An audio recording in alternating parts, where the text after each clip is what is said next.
The morning light spilled through the open hangar doors at Fort Elridge Air Support Command. The air carried the heavy scent of jet fuel, oil, and steel, a smell that clung to every surface. Beneath the hulking shape of an A-10 Thunderbolt II, Staff Sergeant Emma Monroe worked in silence. She moved with steady precision, tightening the bolts on the GAU-8 Avenger cannon housing. Her gloves were darkened from weeks of work, and the faint sound of a torque wrench echoed softly under the aircraft's wing. Around her, the hangar buzzed with motion, but her world was narrowed to the rhythm of metal, tools, and discipline. A pair of younger mechanics leaned against a tool cart, watching her with half-hidden smirks. One said something about how logistics must be running short on office space if they were sending clerks to fix warplanes. The other laughed, loud enough for her to hear. Emma did not respond. She simply checked her calibration, verified the torque setting, and continued. Her focus was absolute, her posture straight, her movements efficient and exact. The noise of their laughter faded against the hum of distant engines. Colonel Jack Lawson entered the hangar with a clipboard in hand, scanning maintenance logs as he walked. The man had the steady bearing of someone who had flown the same aircraft now sitting in pieces before him.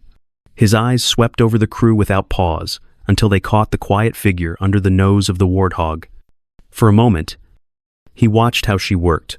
No wasted motion, no hesitation. The kind of precision that came not from training manuals but from experience. As Emma reached for a wrench above her, the sleeve of her uniform slipped slightly. Sunlight caught a glimpse of ink on her forearm. A black raven circled around the Roman numeral VI. The design sharp and deliberate. Lawson stopped mid-step. The symbol was unmistakable. Raven 6. The unit name had not been spoken in years. Not since the files were sealed and the pilots declared lost. He stared for a second longer before looking away, his expression unreadable. Emma didn't notice. She finished tightening the final bolt, wiped the grease from her gloves, and logged the inspection on her clipboard. The hangar returned to its rhythm of clanging tools and murmured radio calls, but something had shifted. The commander walked on without a word, his mind turning quietly over what he had seen. The woman beneath the aircraft kept working, calm and focused, as if she had not just stirred a ghost from the past. Every morning at Fort Elridge began the same way. Before the first light touched the hangar floor, Staff Sergeant Emma Monroe was already there, her boots echoing softly across the concrete. The floodlights still burned white against the gray dawn as she clocked in, rolled up her sleeves, and began her checks.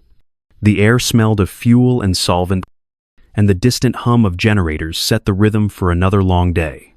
She worked quietly, her tools laid out in perfect order, each one placed exactly where it belonged. By the time the rest of the maintenance crew arrived, she had already completed half a checklist. Her uniform was faded, her gloves stained deep with oil that no amount of scrubbing could remove. She didn't talk much, and when she did, it was only about the work.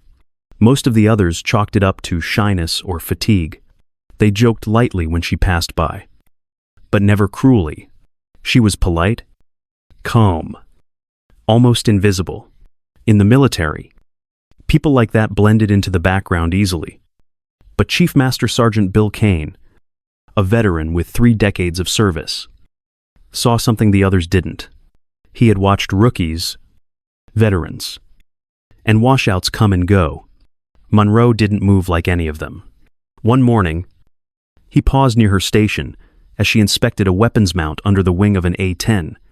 Her movements were deliberate, practiced. She wasn't just checking fittings. She was tracing the same pattern a pilot would before flight. Her gaze shifted across the hangar every few seconds. Not nervous, but instinctive. Cataloging exits and people. Kane recognized the habit instantly. It belonged to someone who had been in situations where awareness meant survival.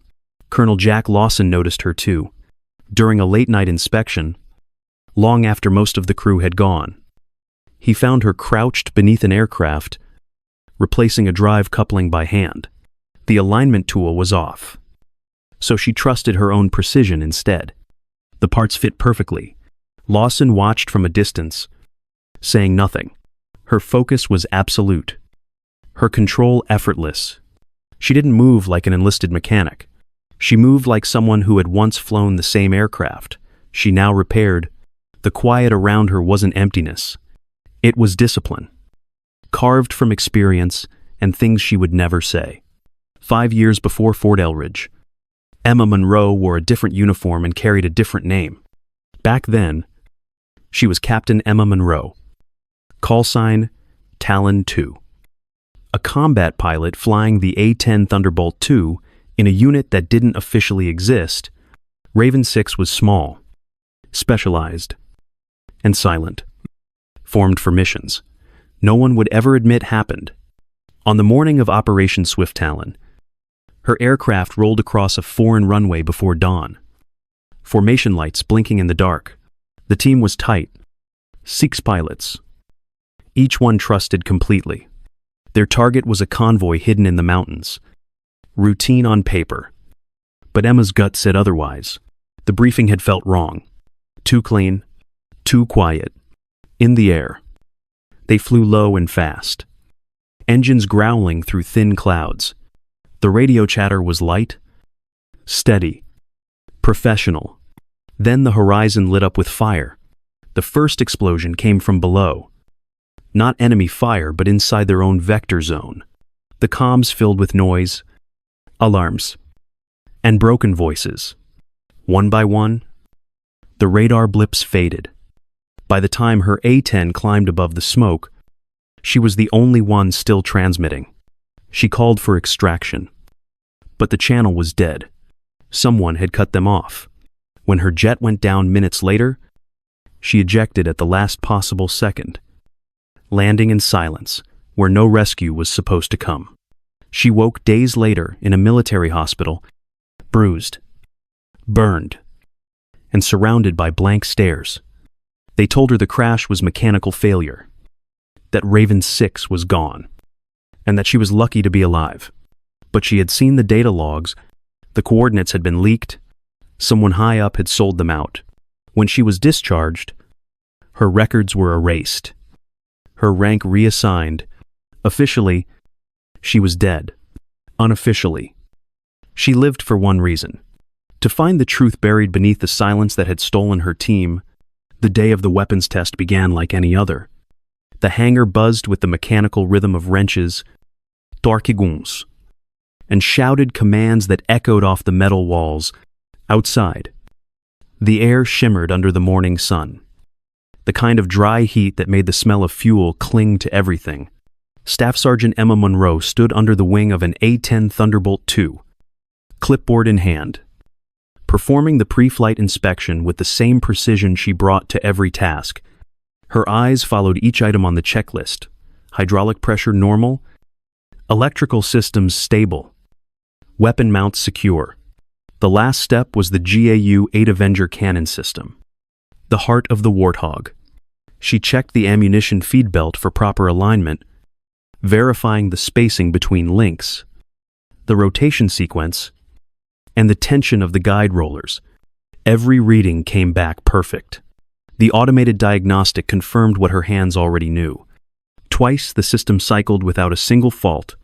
She signed her name on the form, double-checked the log entries, and handed the documentation to the crew chief. The aircraft was cleared for its short test flight. The pilot climbed the ladder, strapped in, and ran through his startup sequence while the ground crew pulled the chocks and stepped back. The turbines spooled up with a rising whine, settling into a deep vibration that pulsed through the hangar floor. Emma watched from the side, her arms crossed, her expression unreadable. The A-10 rolled down the taxiway, lifted off, and circled over the field. The test was routine, but halfway through, the radio crackled over the hangar speakers. The pilot's voice was tight, clipped. He reported a gun synchronization fault, a red feed indicator flashing where it shouldn't. Emma's head came up instantly. That alert didn't appear on clean systems, not twice verified ones. Her mind raced through possibilities. Power surge, misread sensor, foreign object, but none fit. Minutes later, the Warthog touched down hard. Rolling to a stop under the tower's watchful eye, the canopy opened, and the pilot climbed out. His jaw clenched. He walked straight toward the maintenance crew, helmet under his arm. His voice carried across the hangar, asking who signed off the weapon system. An uneasy pause followed before a young airman spoke, his voice cracking. Sergeant Monroe. Seer. She was final sign-off. The hangar fell silent. Emma didn't flinch. Colonel Jack Lawson arrived. His expression calm, but his tone sharp enough to cut the tension. He asked for a report, and the pilot laid it out fast. As Lawson turned to Emma, her voice remained even. The system passed inspection twice. If the feed indicator went red, something changed after that. The pilot's reply was sharp. His frustration barely held back. Lawson stopped it with a raised hand, ordering the weapon torn down for inspection. As the crew began gathering tools, Emma stepped closer to him. Her movements controlled and deliberate.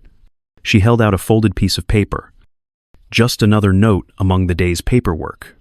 Lawson took it without looking and nodded her away. Later, when the hangar had quieted and the plane sat under the lights, he unfolded the note in his palm. The handwriting was small, steady, and exact. Check feed alignment pattern. Not my work. The word sat heavy in his hand. The air around him thick with something he couldn't yet name. The hangar was nearly empty when Colonel Jack Lawson returned. The clock above the tool racks read 11:30 p.m. Its ticking faint under the hum of overhead lights. A small crew stood waiting. The same technicians who had been there during the test flight. No one spoke. The air was thick with oil, tension, and the faint metallic echo of footsteps. Lawson rolled up his sleeves and told them to start. They would take the GAU-8 Avenger cannon apart piece by piece until they found what didn't belong. They began with the access panels, removing each bolt slowly, laying them out in clean order on a cloth. The sound of tools echoed through the hangar, steady and deliberate. Lawson's hands were practiced from years as a pilot, but his touch tonight was sharper, more focused. The deeper they went into the cannon assembly, the more the room fell into silence. Every motion became a part of a ritual unbolt. Lift. Inspect. Document. The steel ribs of the Warthog glinted cold under fluorescent light. By the time they reached the feed belt housing, even the air felt heavier. One of the techs froze. His wrench hovering mid-air. There it was. A small feed link. Not standard issue. Inserted just deep enough to escape notice. It was heavier by a fraction, shaped to misalign under pressure. Lawson leaned in, examining the piece under a flashlight. It was deliberate. The precision was surgical. At full rotation speed, that single modification could have jammed the feed, ruptured the barrel, and detonated live rounds inside the aircraft.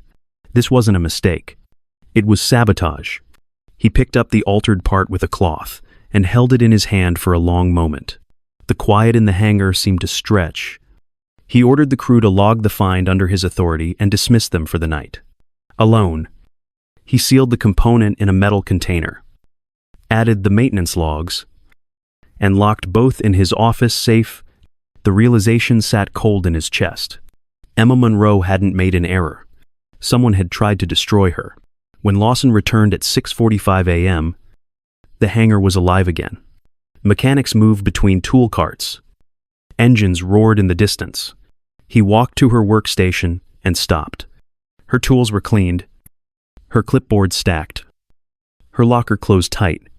No transfer notice, no orders. Emma Monroe was gone, leaving behind only silence and a truth he was no longer sure he could keep buried. The intercom crackled to life just after 7:30 a.m., cutting through the morning hum of the hangar. Attention all personnel. General Marcus Rowan has arrived on base. The announcement froze the room. Mechanics glanced at each other.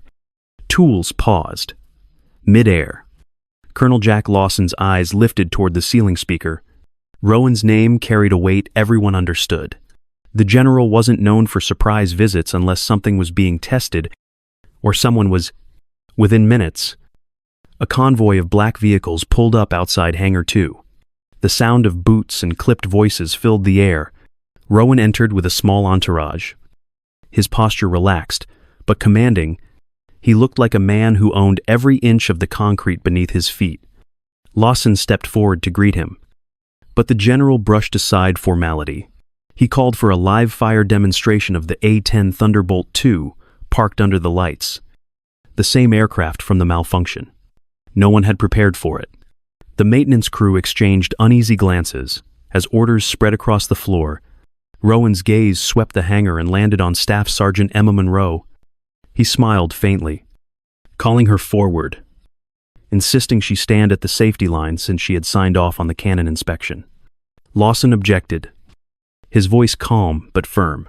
Rowan dismissed him with practiced ease, his tone smooth, almost amused. Emma stepped to her mark, her expression unreadable as technicians cleared the area. The A-10's turbines ignited with a deep roar, shaking the air.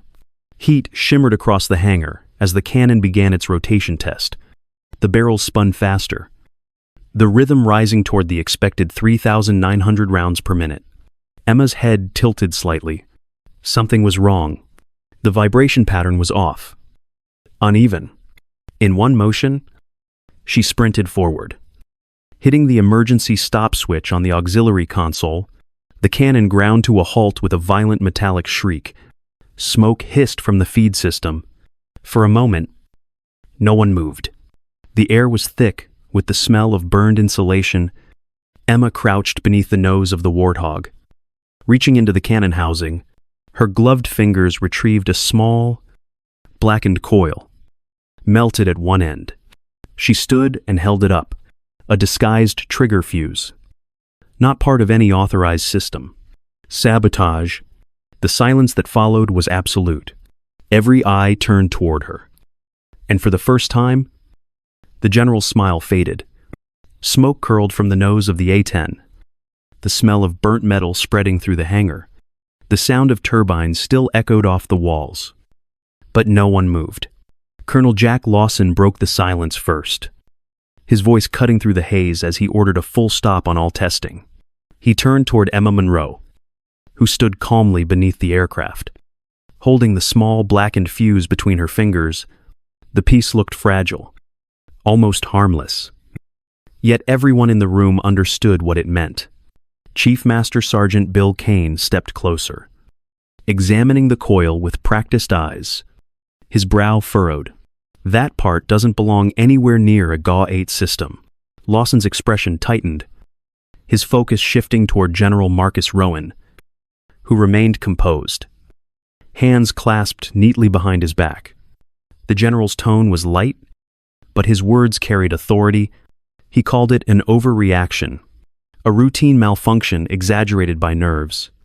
Lawson pushed back, his voice even but firm, stating that Sergeant Monroe's instinct had prevented a detonation inside the hangar.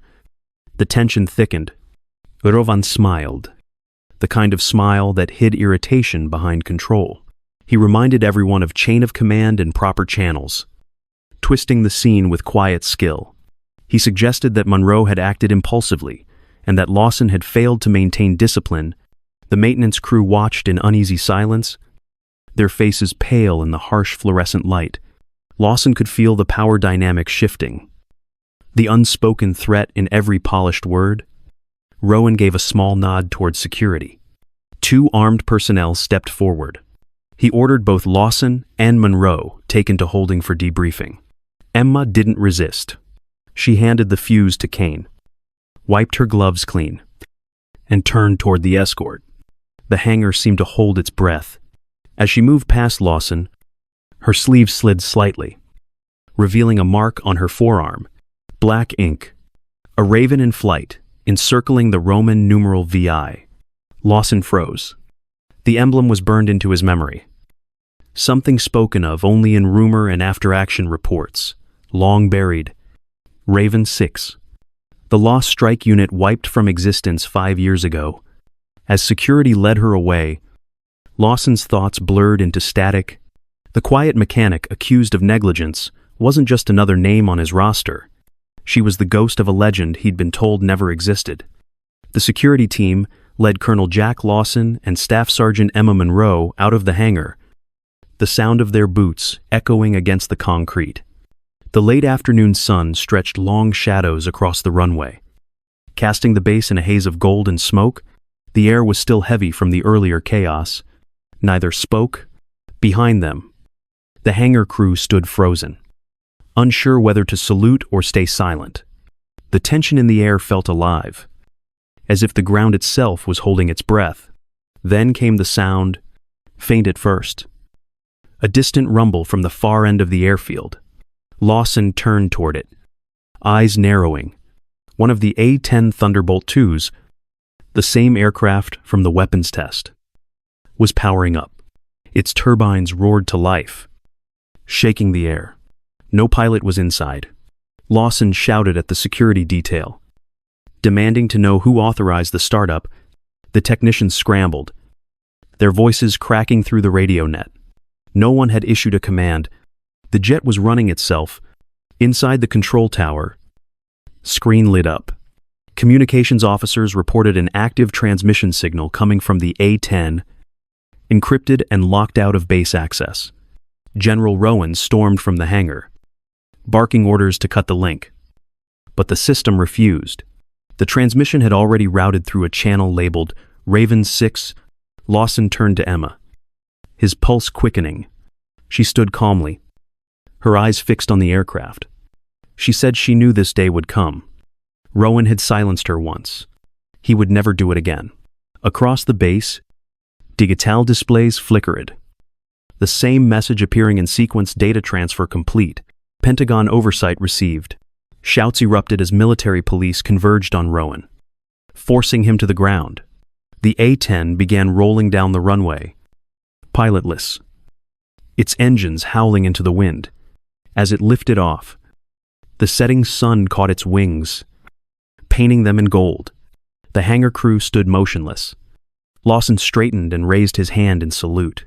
Emma returned it, quiet and steady, her face lit by the orange glow. The Raven had returned, and this time, it carried the truth. The days that followed were quiet but heavy. Federal investigators arrived at Fort Elridge with black vehicles and sealed orders. They moved with precision, collecting data drives, evidence logs, and weapon reports. General Marcus Rowan was taken into custody at 1700 hours. His command badge removed in front of his own staff. Several of his senior officers followed, each charged with conspiracy and falsifying combat records. The truth spread through the network like a signal long suppressed, finally breaking the surface. For the first time, Raven 6 was confirmed to have existed. The names once erased from the record were restored, their service verified in the official Air Force archives.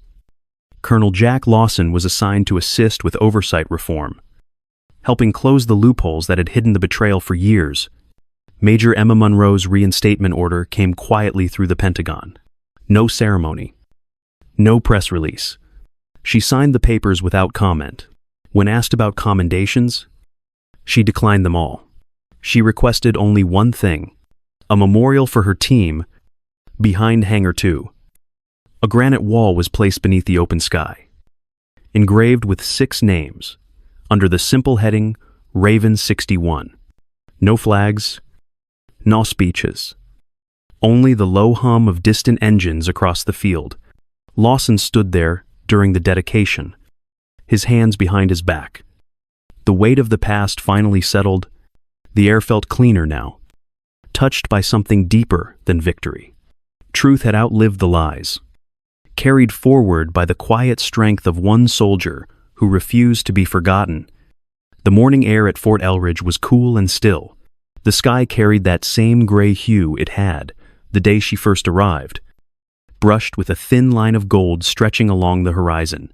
Major Emma Monroe stood near the flight line in her standard fatigues.